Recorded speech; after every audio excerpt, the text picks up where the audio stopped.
ওয়াকারুজ্জামানের হাত থেকে গ্রিপ হয়তোবা সরেনি, এটা বলা যেতে পারে, কিন্তু তার যে ভয়ানক লেভেলের সাহসের অভাব এবং সে ভুলক্রমে যে সেনাবাহিনীতে যোগ দিয়েছে, তার আসলে 10টা থেকে 5টা কোনো একটা জায়গাতে অফিস করার কথা ছিল কিংবা কোনো প্রুফ রিডিং করার কথা ছিল। আসলে খুবই নিরীহ কোনো একটা জবের দরকার ছিল, কিন্তু ভুলক্রমে সে বাংলাদেশের সেনাবাহিনীতে এসেছে এবং এটাও মনে করি যে তাকে সেনাবাহিনীর প্রধান হিসেবে মানে এখন এই জায়গাতে এসে মনে হচ্ছে যে সে একটা অকার্যকর, এটাকে আমরা কি বলতে পারি, যে একজন সেনাবাহিনীর প্রধান বাংলাদেশের এরকম অরাজকতা দেখেও যে নিশ্চুপ থাকে, নির্জীব থাকে, তাকে আমার আসলে বলবার কিছু নেই। খুব ভয়ঙ্কর একটা অবস্থা। সেক্ষেত্রে দাঁড়িয়ে দাদা, এই মুহূর্তে দাঁড়িয়ে আমরা দেখেছি যে ওয়াকারুজ্জামান তিনি যখন ঢাকায় নামতে গেলেন, তার প্রাণ সংশয়ের একটা সম্ভাবনা ছিল, তার জন্য তিনি ঢাকা বিমানবন্দরে নামতে পর্যন্ত পারলেন না। একদিকে এরকম পরিস্থিতি তৈরি হচ্ছে, অন্যদিকে তারই সেনাবাহিনীর মধ্যে যারা কট্টরপন্থী মুসলিমরা রয়েছেন, তারা রীতিমতন এইভাবে বারবার তাদের মধ্যে মৌলবাদ মাথাচাড়া দিয়ে উঠছে। দেখেন, আপনি এখানে দুটো ব্যাপার যেটা হয়েছে সেটা হলো যে আপনারা শুনে থাকবেন, আমি এর আগেও বলেছি, আজ তাক বাংলাতে বলেছি, সেটা হচ্ছে যে লেফটেন্যান্ট জেনারেল ফয়জুর রহমান নামে যে কোয়ার্টার মাস্টার জেনারেল আছে, তার নেতৃত্বে বিভিন্ন আর্মি অফিসারদের বা 10 জন জেনারেলের নাম এসেছে, যারা ওয়াকারুজ্জামানের বিরুদ্ধে নানা রকমের ষড়যন্ত্রে লিপ্ত ছিল। এই পদটা তারা তাকে সরিয়ে দিয়ে, তাকে আটক করে, অন্তরীণ করে তারা ক্ষমতা নিতে চেয়েছিল। এর কারণ হচ্ছে ফয়জুর রহমানের পুরো ফ্যামিলি হচ্ছে জামাতি ব্যাকগ্রাউন্ড, জামাত থেকে আসা একটি ছেলে, এবং একই সাথে আপনার এই যে ছাত্র সমন্বয়ক যারা আছে তাদের সাথে নিয়মিত যে কোয়ার্টারটা, অর্থাৎ সেনাবাহিনীর যে অংশটা রুটিন কন্ট্যাক্ট মেনটেন করছিল, তার মধ্যে ফয়জুর রহমান একজন।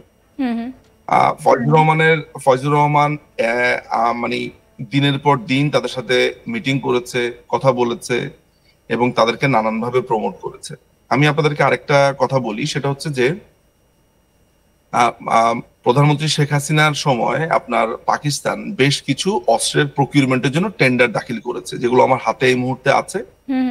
এই অস্ত্রের টেন্ডার দাখিল তারা করবার পরে তাদেরকে নানানভাবে বাংলাদেশ সরকার রিজেক্ট করেছে, কিন্তু 5ই অগস্টের পরে তারা এই টেন্ডার গুলো, বিভিন্ন রকমের অস্ত্র যেগুলো আছে, যেমন শর্টগান, তারপরে বিভিন্ন বুলেট বা নানান ধরনের যে সরঞ্জাম আছে প্রকিউরমেন্টের জন্য, যেটা সেনাবাহিনী টেন্ডার করেছিল। এমনকি তো এই মুহূর্তে বাংলাদেশ কিন্তু রীতিমতন ভারতীয় সীমান্তে ড্রোন ওড়াচ্ছে, সেই ছবিও আমরা দেখেছি।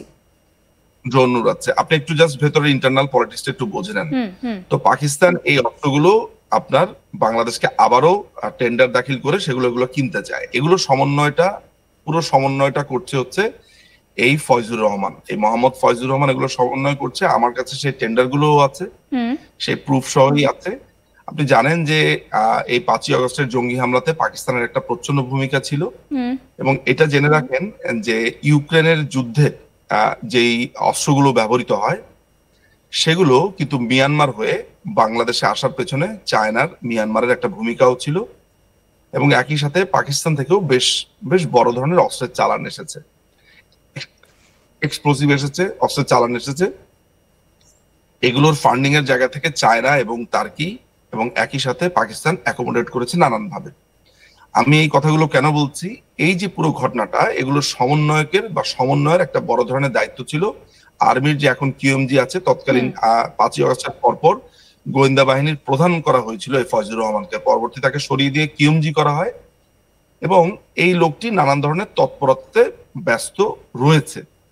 এখন এই তৎপরতার সাথে অন্যদিকে আপনি লক্ষ্য করছেন যে বাংলাদেশে ক্রমাগতভাবে এই আপনার এটাকে কি বলে, হিজবুত তাহরির, এই নিষিদ্ধ ঘোষিত জঙ্গি সংগঠন, যারা আল কায়দার সাথে, আইএস এর সাথে যাদের ওতপ্রোতভাবে সংযোগ রয়েছে, বাংলাদেশে তারা খিলাফত প্রতিষ্ঠা করতে চায়। খিলাফত দাদা, এইখানেই আমি আসবো আপনার কাছে। এই মুহূর্তে দাঁড়িয়ে যে সংগঠন নিষিদ্ধ ঘোষণা করা হয়েছিল, এখনো পর্যন্ত বিভিন্ন জায়গায় নিষিদ্ধ রয়েছে যে সংগঠন, সেই সংগঠন হঠাৎ করে 5ই অগস্টের পর তারা 9ই অগস্ট সামনে এলো, এবং তারপরে আমরা দেখলাম যে শুক্রবার তারা রীতিমতন খিলাফতে মার্চ, সেই যে ডাক, সেই মিছিলের ডাক দিচ্ছে।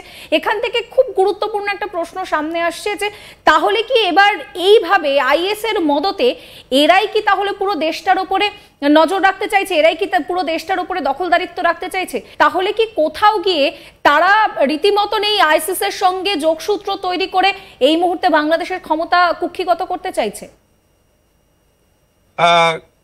কোনো মতে কথাটা তো আমি আমি আমি মনে করি না। এটা হচ্ছে কোনো মতে হচ্ছে। আপনার এই শব্দগুলোতে মনে হচ্ছে যে আপনার সন্দেহ আছে বা সম্ভাবনা আছে কিনা। আমি মনে করি না যে এখানে সম্ভাবনার প্রশ্ন আর কোন রকমের রয়েছে। তারা সরাসরি এগুলো নিয়ে কাজ করছে। আপনি যদি তাদের মিছিল, তাদের সমাবেশ এগুলো আপনি দেখেন, তাহলে আপনি পরিষ্কারভাবে দেখতে পাবেন যে তারা এই যে গত 7ই মার্চে তারা কিন্তু প্রকাশ্যে একটি নিষিদ্ধ ঘোষিত দল। আপনি আমাকে বলেন তো যে সরকার যদি এটাকে অ্যাকোমোডেট না করে, তাহলে 2-3 সপ্তাহ 4 সপ্তাহ আগে ঘোষণা দিয়ে এই যে আপনি যেটা দেখাচ্ছেন স্ক্রিনে, যে তারা যে মার্চটা করেছে 7 তারিখে, একটা নিষিদ্ধ সংগঠন তারা এইভাবে সোশ্যাল মিডিয়ায় প্রচার করলো এবং তারা তারপরে মিছিল করলো, যেখানে পুলিশ কিছুই করতে পারলো না, সেই মিছিলটাকে আটকানো বা কিছুই করতে পারলো না। এটাও একটা কিন্তু খুব গুরুত্বপূর্ণ বিষয়। এটা তো আটকাতে পারলো না বলতে আটকাতে চেয়েছে কিনা সেটা একটা প্রশ্ন হতে পারে। যে একটা হচ্ছে আটকাতে পারা, সক্ষমতা, এবং আরেকটা হচ্ছে যে আপনার ইন্টেনশন, আপনি চান কিনা। আমার ব্যক্তিগত ধারণা যে হিজবুত তাহরির তো বাংলাদেশে রাজনীতি এখনো করছেই। আগে যে আপনি যে ব্যান্ডটা বলছেন, এটা শুধুমাত্র একটা ঢাল হিসেবে এই মুহূর্তে আছে। ব্যান্ড আসলে আদতে তারা খুবই ফুললি অপারেট করছে, তারা মিটিং করছে, মিছিল করছে, তাদের অফিস পুরোদমে রান করছে। এইটার কারণটা হিসেবে আপনি যদি আমাকে প্রশ্ন করেন, তাহলে বলতে হবে যে এই 5ই আগস্টের যে জঙ্গি হামলা বাংলাদেশে হয়েছে, সেই ক্ষেত্রে এই হিজবুত তাহরিরের যারা নেতাকর্মীরা আছে, যারা অ্যাক্টিভিস্ট আছে, তারা পূর্ণভাবে মাঠে ছিল এবং এই পুলিশ থেকে শুরু করে নানানভাবে জড়িত ছিল। এখন আপনি আমাকে প্রশ্ন করতে পারেন যে এটা কি আমি নিজে থেকেই বলছি বা আমার কোনো ধারণা না, একেবারেই তা না। বিবিসি একটি প্রতিবেদন প্রকাশ করেছিল যেখানে ইমতিয়াজ সেলিম নামে তাদের যেই অন্যতম নেতা ছিলেন, তিনি পরিষ্কারভাবে বলেছে যে এই জুলাই হামলাতে তাদের প্রচ্ছন্নভাবে তাদের যে স্মার্ট একটা জেনজি টিম আছে তারা রাস্তাতে ছিল। এরকম প্রায় 20-30 হাজার তাদের কর্মীরা রাস্তাতে ছিল এবং পুরোপুরি ভাবে অপারেট করেছে বলে ইমতিয়াজ সেলিম, এটা সম্ভবত অগাস্টের সামটাইমস ইন অগাস্ট, বিবিসি কে একটি সাক্ষাৎকার দেয়, যেটা আপনি ইমতিয়াজ সেলিম লিখে যদি আপনি একটু ইউটিউবে সার্চ করেন, আপনি এক্ষুনি পেয়ে যাবেন। তো ইমতিয়াজ সেলিমকে লোক দেখানো হিসেবে তাকে পরবর্তী গ্রেফতার করা হয়। আমাদের কাছে সংবাদ আছে আসলে সে জেলে অত্যন্ত বহাল তবিয়তে, ইনফ্যাক্ট সে যখন তখনই বের হতে পারে, জাস্ট বলার জন্য বলা, কাগজে কলম সে জেলে আছে। আদারওয়াইজ হিজবুত তাহরির সম্পূর্ণ অপারেটিভ, তারা অপারেট করছে। এবং আপনি যে প্রশ্নটা করেছেন আইএসের সাথে সংযোগ করে ক্ষমতা দখল করতে চায় কিনা, ক্ষমতা দখল তো তারা পরিষ্কারভাবে বলছে যে তারা বাংলাদেশে খিলাফত কায়েম করতে চায়। তারা এই যে বর্তমানে যে গণতান্ত্রিক প্রক্রিয়া, সেটিকে তারা তাগুত বা ম্যানমেড এরকম বলে তারা অভিহিত করেছে।